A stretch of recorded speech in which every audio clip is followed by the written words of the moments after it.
স্ত্রীর বিবাহ বহির্ভূত সম্পর্ক, খুন স্বামী, জামাই ষষ্ঠীতে খাওয়ানোর নামে ডেকে কুপিয়ে খুন করার অভিযোগ, অভিযুক্ত পলাতক। স্থানীয় পুলিশ সূত্রে জানা গেছে, হাওড়া মাকড়দহের বাসিন্দা দীপঙ্কর কুণ্ডু, বয়স 44 বছর। গত 2.5 বছর ধরে হুগলির বৈদ্যবাটির 13 নম্বর ওয়ার্ডের মানিক ঘোষের বাগান এলাকায় স্ত্রী ও পুত্রকে নিয়ে সপরিবারে ভাড়া থাকতেন। দীপঙ্কর বাবু সিকিউরিটি গার্ডের কাজ করতেন, তাই সপ্তাহে রোজ বাড়ি ফিরতেন না।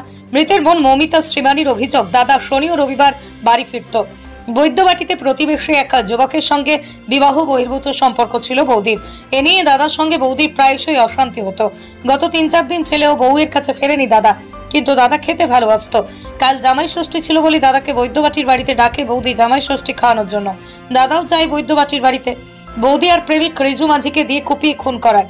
গতকাল রাতেই বৈদ্যবাটি 8 নম্বর ওয়ার্ডের সংলগ্ন নির্জন এলাকায় দীপঙ্কর কুণ্ডুকে রক্তাক্ত অবস্থায় পড়ে থাকতে দেখেন স্থানীয়রা। খবর দেওয়া হয় ওয়ার্ডের কাউন্সিলরকে। কাউন্সিলর অভিজিৎ কোহ পুলিশকে জানালে শেওড়াফুলি ফাঁড়ির পুলিশ গিয়ে উদ্ধার করে শ্রীরামপুর ওয়ালস হাসপাতালে নিয়ে যায়। সেখানেই প্রাথমিক চিকিৎসার পরই তাকে কলকাতার আরজিকর হাসপাতালে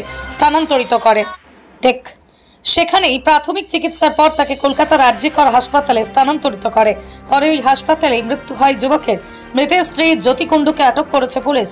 মৃতের পরিবারের তরফ থেকে শ্রীরামপুর থানার অভিযোগ দায়ের করা হয়। অভিযুক্ত রিজু মাঝির খোঁজ চালাচ্ছে police. Bureau report, Bengal news express. হোসেনজি, হ্যাঁ, ওকে বিয়ে করবে। আমি বলেছি যে হ্যাঁ বিয়ে করো, বিয়ে করো। আমি দাঁড়িয়ে থেকে বিয়ে। কি হয়েছে ঘটনা প্রথম থেকে বলুন। কালকে বলুন না, কালকে নয়, পরশু দিনে ডিউটি গেছিল, নাইট ডিউটি। এবারে বললো মা জামাই ষষ্ঠী নেমন্তন্ন করছে, যাবো তাহলে।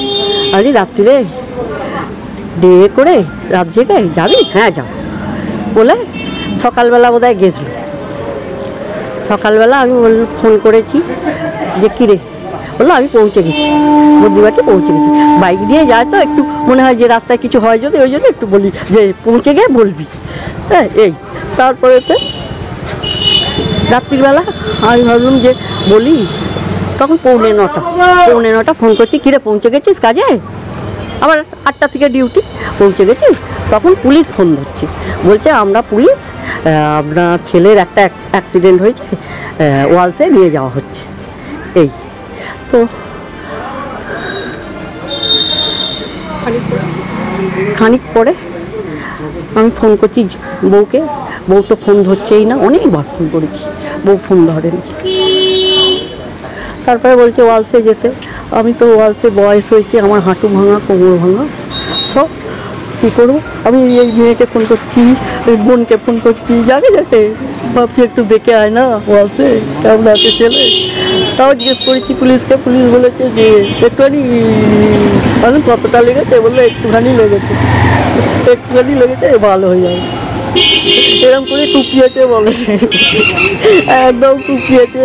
এই সব কখন জানতে পারলেন মারা গেছে আপনার ছেলে? এই তো আজকে 8:30। আপনার তো দাদা হয়? হ্যাঁ, আমার কালকে কি হয়েছিল? কালকে দাদা বর্তমানে ওই হাওড়া জেলার মাকড়দাতে থাকতো। এবারে সেখানেই কর্মসূত্রে থাকতো যে, আর মাঝে মধ্যে মানে এখানে তার বউ এবং তার ছেলে থাকতো।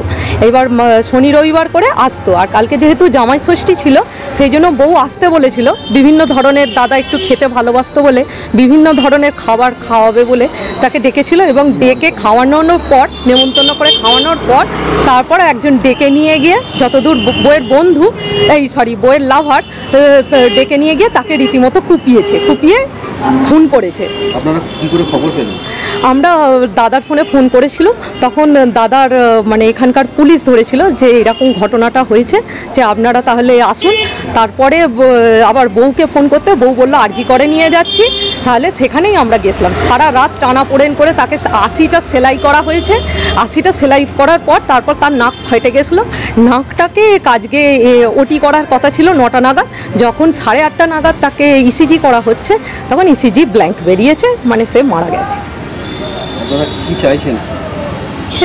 এ তো ন্যায় বিচার চাইবো, ন্যায় বিচার আমরা চাইব।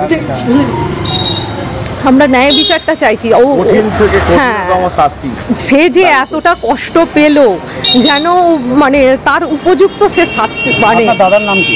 আমার দাদার নাম দীপঙ্কর কুণ্ডু। আপনারা সন্দেহ কাকে করছেন? আমরা বউকেই সন্দেহ করছি, সে ইন্ধন না জোগালে এটা হতো না। কেননা কিছুদিন আগে অবধি দাদা বউকে নিয়ে এই কিছুদিন বলতে এই 4-5 দিনের মধ্যে দীঘা ঘুরতে গেছিলো, খুব ভালো মতো তারা দীঘা ঘুরেছে, বিবাহবার্ষিক ছিল, তাকে ঘুরিয়ে নিয়ে এসেছে, এরকম ঘটনা ঘটার কথা ছিল না। আপনার বৌদির নাম? জ্যোতি কুণ্ডু। মানে এরকম অবৈধ সম্পর্ক আছে আপনাকে জানতেন? হ্যাঁ, আগে জানতাম, কিন্তু দাদা খুব বউকে ভালোবাসতো, যে খালি বলতো কি ওকে অত ভালোবাসা দিলে ঠিক ও বদলে যাবে, ঠিক ও বদলে যাবে, ও তো ভালোবাসা পায়নি ছোটোবেলায়, ঠিক ও ভালোবাসা দিলে ঠিক বদলে যাবে, কিন্তু ও বদলালো। কোনো সন্তান আছে আপনার? হ্যাঁ, ও দাদার একটি সন্তান আছে, 6 বছরের ছেলে। এখানে ভাড়া থাকতেন? হ্যাঁ, বৌদি একে নিয়ে ছেলে থাকতো, বাচ্চা ছেলেটা। আমার নাম মৌমিতা শ্রীমানি। আপনি? আমি দাদার বোন হই, নিজের বোন। কি নাম? মৌমিতা শ্রীমানি। কি ঘটনা ঘটেছিল? কালকে অ্যাকচুয়ালি সন্ধ্যে 7:30 নাগাদ আমি ক্লাবের একটি মিটিংয়ে ছিলাম। সেই সময় আমার ওয়ার্ডের কিছু যুবক তারা আমাকে ফোন করে খবর দেয় যে আমার ওয়ার্ডে বিএড কলেজ আছে একটা, সোনালী পার্ক দিল্লি রোডের মুখে, সেখানে একটি ছেলে রক্তাক্ত অবস্থায় পড়ে আছে। আমি খবর পেয়ে সঙ্গে সঙ্গে মিটিং ছেড়ে বেরোনোর স্কোপ আমার ছিল না, আমি পুলিশকে খবর দিই এবং সঙ্গে সঙ্গে পুলিশ সেখানে পৌঁছে যায়। যাওয়ার পর পুলিশ আমাকে ফোন করে, আমিও ঘটনাস্থলে যাই, গিয়ে দেখি যে সেই যুবকটি রক্তাক্ত অবস্থায় বিএড কলেজের উল্টো দিকে জমিতে পড়ে যায়। তো সেই সময় আমার এলাকার যে যুবকরা ছিল তারা জিজ্ঞাসাবাদ করে সেই ছেলেটিকে এবং সে পরিষ্কারভাবে জানিয়ে দেয় যে এনটি রোড 13 নম্বর ওয়ার্ড মানিক ঘোষের বাগান, সেই এলাকার ছেলে, সেই এলাকায় সে ভাড়া থাকে এবং সেখানকারই একটি যুবক যার নাম হচ্ছে প্রসেনজিৎ। এবং পুলিশ পরে ইনভেস্টিগেশন করে জানতে পারে ছেলেটির নাম রিজু এবং তার সঙ্গে তার সেই ঝামেলার সূত্রপাত। এবং পরবর্তীকালে আমরা যেটা জানতে পারলাম যে বৈবাহিক একটা সম্পর্ক, অবৈধ একটা সম্পর্ক জায়গা থেকে এই খুনের ঘটনাটি ঘটে। এবং আমরা যাওয়ার পর সেই সময় তার রক্তাক্ত অবস্থা দেখে আমরা লোকাল অ্যাম্বুলেন্স সেই ব্যবস্থা করি এবং ওয়ালসে তাকে পাঠাই। পরবর্তীকালে সেখান থেকে মেডিকেল কলেজে পাঠায় এবং আজকে যে এখনও পর্যন্ত যা খবর পেলাম সম্ভবত ছেলেটি মারা গেছে। মানে রক্তাক্ত অবস্থা বলতে কোনো অস্ত্র ছিল না? আমরা যেহেতু এত মুখ দিয়ে ব্লিডিং হচ্ছিল সারা মুখটা এবং নিচে যে ঘাস ছিল সেই ঘাস পুরো রক্তে ভিজে গেছিলো, সেই সময় অন্ধকারের মধ্যে আমরা খুব একটা বুঝতে পারিনি, যেহেতু হাত দেওয়াটা সম্ভব নয়, ফলে আমরা বুঝে যাইনি। তো পরবর্তীকালে যা খবর পেলাম ওয়ালসে নিয়ে যাওয়ার পর যে ধারালো অস্ত্র দিয়ে কোপ দেওয়া হয়েছে এবং অনেকগুলো সেলাইও পড়ে যা খবর পেয়েছি। মানে চিকিৎসারত অবস্থায় মারা গেছে? চিকিৎসারত অবস্থা বলতে ওয়ালস পর্যন্ত ঠিক ছিল।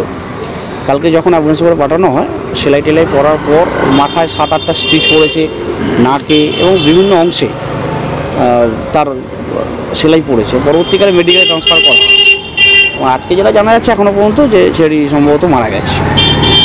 আপনাদের পুলিশের সাথে কথা হয়েছে এবং পুলিশের সঙ্গে কথাবার্তা হওয়ার পর যা বুঝতে পারলাম ছেলেটির স্ত্রী সে জড়িত এবং যে ছেলেটি মার্ডার করেছে তার নামও প্রসেনজিৎ বসেই জানতে পারছিলাম। কালকে রাত্রি 1:30-2 পর্যন্ত আমরা ছিলাম পুলিশের সাথেই এবং আজকে তদন্ত করে যা জানা গেছে এটির নাম রিজু এবং ওই এলাকারই ছেলে এবং একটু অবৈধ সম্পর্কে 13 নম্বর ওয়ার্ড মানিক ঘোষের বাগান।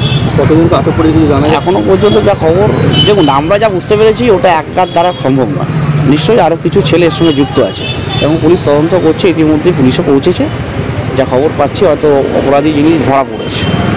এখনও পর্যন্ত পুলিশ স্টেশনে নিয়ে আসা হয়নি, এলে পরবর্তীকালে বাকিটা আমরা জানতে পারবো। এবং কি আপনার ওয়ার্ডে আগে কোনো ঘটনা ঘটেছে? না, এই ধরনের ঘটনা আমার আগে এই কোনোদিন ঘটেনি এবং যেই এলাকায় হয়েছে এটা নিরিবিলি এলাকা, পাশেই দিল্লি রোড, একটু নিরবিচ্ছিন্ন জায়গা, খুব একটা মানুষ সেখানে থাকেন না, বসবাস করেন না, যার জন্য সেই সুযোগে ওখানটা ঘটনাটি ঘটেছে। সেই এলাকার যারা মানুষ এসেছিলেন তারাও বললো যে ছেলেটি ভাড়া থাকতেন যিনি প্রয়াত হয়েছেন খুব ভালো ছেলে এবং ওই এলাকার সবথেকে ভালো ছেলে, এলাকার মানুষ যা সার্টিফিকেট দিচ্ছেন।